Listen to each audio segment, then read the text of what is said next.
So why don't we start, if you could please describe what's happening in Syria. What is it that is causing this crisis that means that so many children have had to flee the country? First of all, I'd like to thank you for giving us this opportunity. I think now this is the third year of the Syria crisis, as you know, and the violence and the type of war that is happening in Syria has affected mainly the civilian population, and of course a lot of people had to make very serious. First of all, a lot of people suffered directly from this violence. We know that thousands of people have been already killed, and among of them, a big percentage of those are children, as we know, and women. Because of this violence that is targeting civilian places, people had also to make moves. They are just trying to run away from this violence. Some of them ended up within Syria in a more safe places, but at least now we can see around 2 million people who fled to neighboring countries and beyond. And for Turkey, for example, we have around 500,000 Syrians who decided to come to Turkey to have more safe place for them and for their children. So let's talk about Turkey in particular, since we're here. Could you tell us what is life like for children, Syrian children who are now refugees in these refugee camps in Turkey?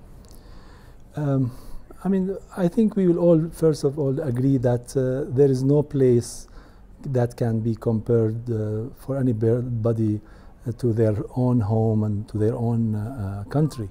So by the nature of being refugees, no matter how good the situation is by itself is a dramatic and tragic. But in Turkey, there are now around 20 camps hosting around 200,000 refugees.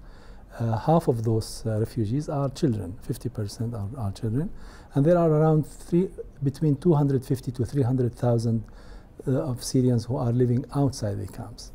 Those who are living in the camps, we would say that the government of Turkey, through its different agencies, mainly AFAD, which is the agency that follows the Prime Ministry, have done really a great and a very commendable job in providing the basic services, food, shelter, education, health services to those people who are residing in those camps. And here they are being referred to as guests with temporary kind of protection. Similar situation, but not with maybe with more challenging situation for people outside, simply because they are not registered and they don't have all the access that they have. So in comparison to any of the refugee status that I ever saw in my life, or even we saw, we would say that the situation in the camps in Turkey are really at a very high standard. It doesn't mean that there are no gaps or no needs or no issues, but the basic services are being provided at a very good quality. What are some of the challenges that refugees do face? For example, to start with, we like to focus, for example, on the children issues. When it comes to education, those children had to move into a different setup. The quality of education being provided in those camps definitely are not to the same standard, simply because teachers who are doing this, not all of them are qualified. Children who are also coming to those schools, many of them, in fact most of them, they already come with their own trauma that came to them either directly by being affected directly or indirectly through this move that they had with their families. Of course, we also noticed that the youth, for example, young children or young men and young women who are in those camps, not having all this energy that they have with their age, not being used in the right way, the frustration, the waiting, the worry, the loss of their loved people, and they're waiting for their country to something to happen. Women who are in those camps again have to bear double kind of responsibility. They are still taking care of the children, they are still taking care of the family, but of course the hope and the situation. So a lot of the issues that we are facing are related to the fact that these people now are living outside their normal situation. They are waiting for something to happen, and every day comes with bad news to them almost. Can you talk a little bit about the healthcare situation? What sort of medical care are they receiving?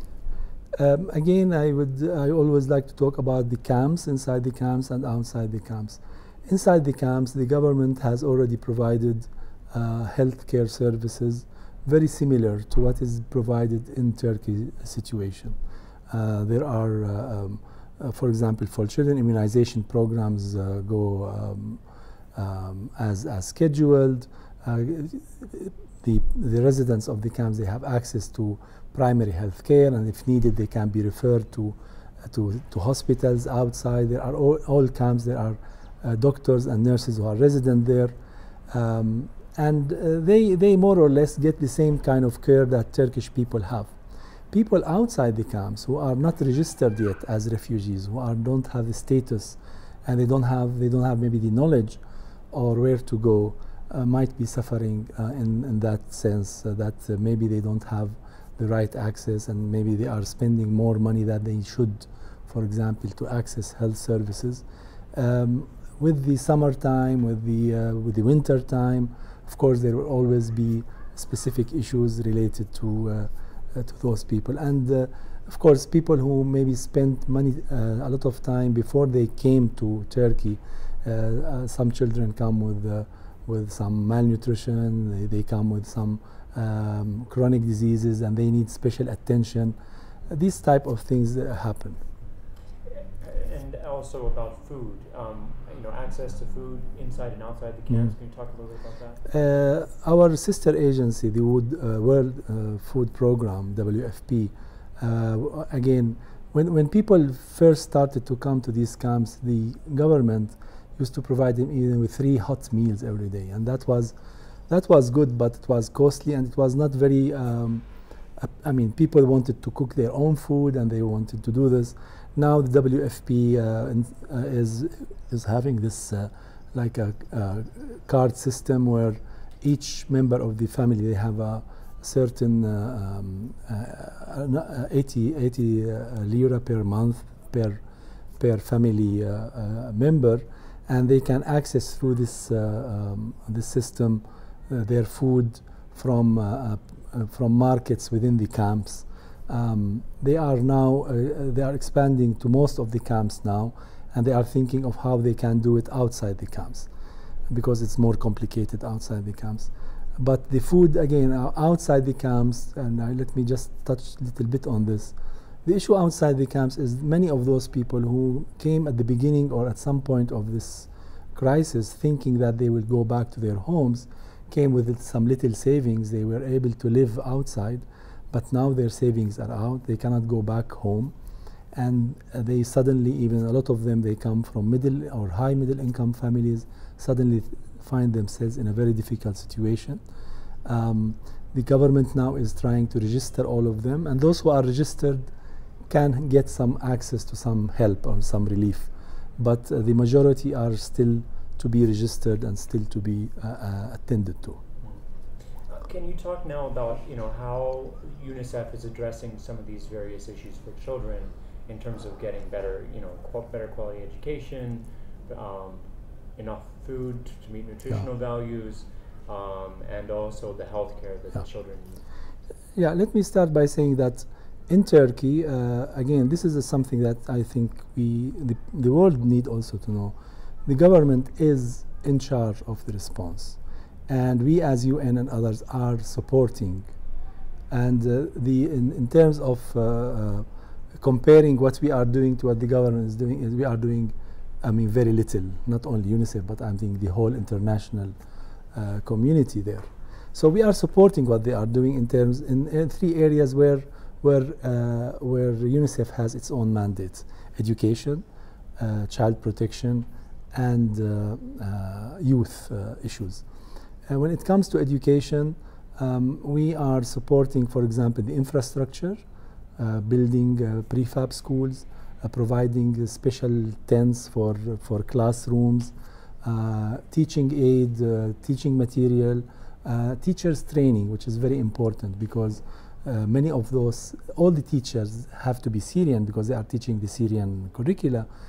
Some of them are teachers, some of them only are university graduates who need to be trained as teachers. So we are working with Ministry of National Education, with AFAD again here, to try to train those people. In area of child protection, we are trying we have this child-friendly spaces where we provide for children, little children, older children, a space where they can practice some of their energy, some of their ideas, have a safe and well managed and well controlled environment where they can again grow maybe more in a more normal way, if I put it this way, as children. And for youth, we are also having partnership with AFAD and with the Red Crescent on activities that will make the youth work and use their energy in a better way, and hopefully benefit from the time that they are here. So when they go back and to their country, they have those skills that will enable them to be more democratic, more willing to help their communities, know their own strengths and weaknesses. These type of activities that we are doing.